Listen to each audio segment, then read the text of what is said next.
En México existe un tramo carretero que ningún presidente menciona, ningún gobernador se atreve a diagnosticar y ningún secretario de seguridad se anima a recorrer sin escolta. No está en el norte, no está en la frontera, está en el corazón energético de este país. Puerto de Veracruz, Córdoba, en el tramo de La Tinaja. Un corredor que atraviesa ductos, subestaciones, patios de maniobra, zonas industriales y áreas rurales donde la ley entra con permiso y sale sin explicaciones.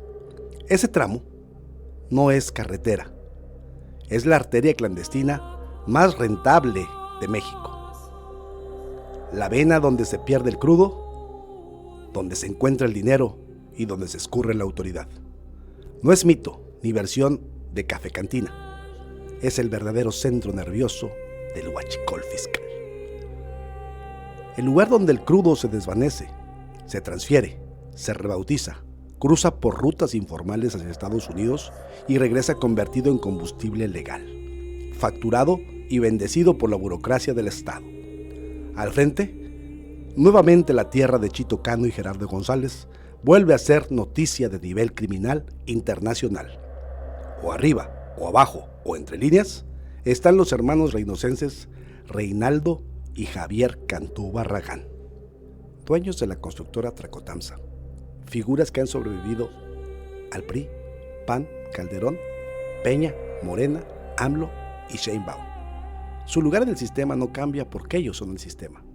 Tras la caída del operador Sergio Carmona Angulo, también reinocense, en su propio ecosistema, el verdadero cáncer no murió, mutó. Ahí entran los hermanos Cantú Barragán, personajes cuya sombra aparecen en expedientes, reportes financieros, análisis federales y documentos reservados, pero jamás en las rejas. Ni uno de los dos.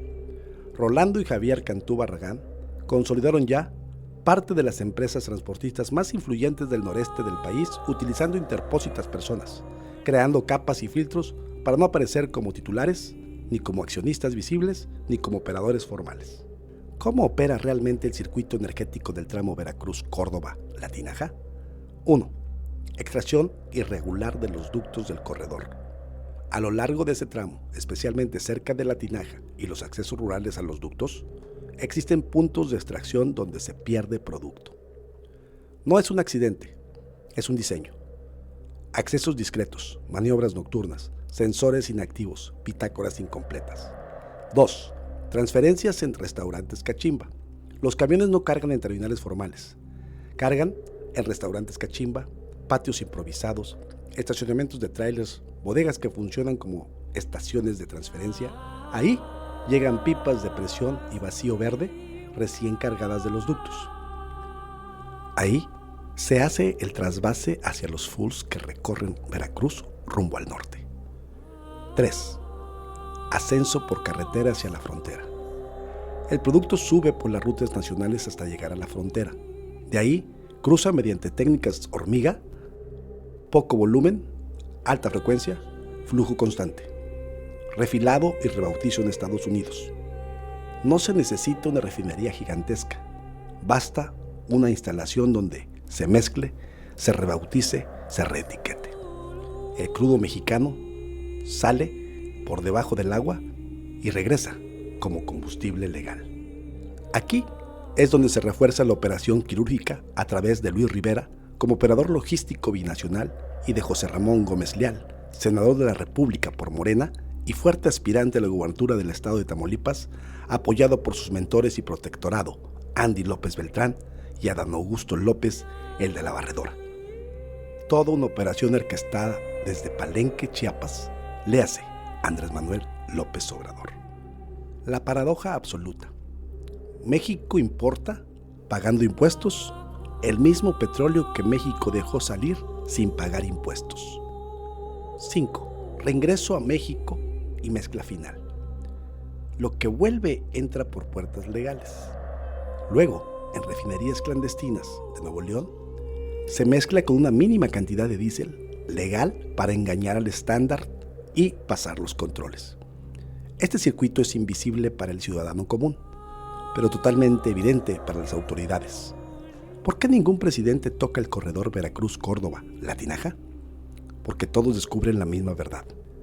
Si detienes ese flujo, detienes el combustible. Si detienes el combustible, detienes el país. Por eso, las carpetas no avanzan, los fiscales no firman, los superdelegados guardan silencio, los gobernadores negocian, los secretarios simulan, los presidentes miran hacia otro lado. Los hermanos Rolando y Javier Cantú Barragán no son operadores del peñismo, ni del calderonismo, ni del obradorismo. Los hermanos Rolando y Javier Cantú Barragán son los fleteros y creadores de ese sistema. Sin ellos, la corrupta operación energética nacional colapsa. La verdadera dependencia energética de México, la narrativa oficial dice soberanía energética. La realidad dice, la empresa petrolera depende de infraestructura que no controla. El gobierno depende de operadores que no puede remover. El territorio depende de pactos silenciosos. La frontera depende de acuerdos no escritos. El país depende de un corredor carretero de 120 kilómetros que nadie admite. La ecuación es simple. Si eliminas a los operadores, te quedas sin combustible. Si te quedas sin combustible, te quedas sin país. Por eso, los nombres no cambian. Pero Washington sabe todo, rastrea todo, documenta todo. Algo sucede, pues Estados Unidos no sanciona, no acusa, no bloquea, aún no mueve la aguja. Mientras Estados Unidos no ponga un sello oficial, México no tocará nada, y el corredor de Rolando y Javier Cantú Barragán seguirá vivo. El corredor Veracruz-Córdoba, La Tinaja, no es una carretera, es el subsuelo económico del Estado mexicano. Los operadores no siguen vigentes porque estén protegidos, siguen vigentes porque México está diseñado para depender de ellos. Mientras el país tenga ductos que no controla, rutas que Omar García Harfuch no domina, pactos que Sheinbaum no rompe y operadores que no puede remover, todo seguirá igual. Expedientes sin abrir, rutas sin cerrar y nombres sin caer. La justicia mexicana persigue a los débiles. A los fuertes solo les pide factura. Mi nombre es Pintor, Eddie Pintor, y esto es Editoriales.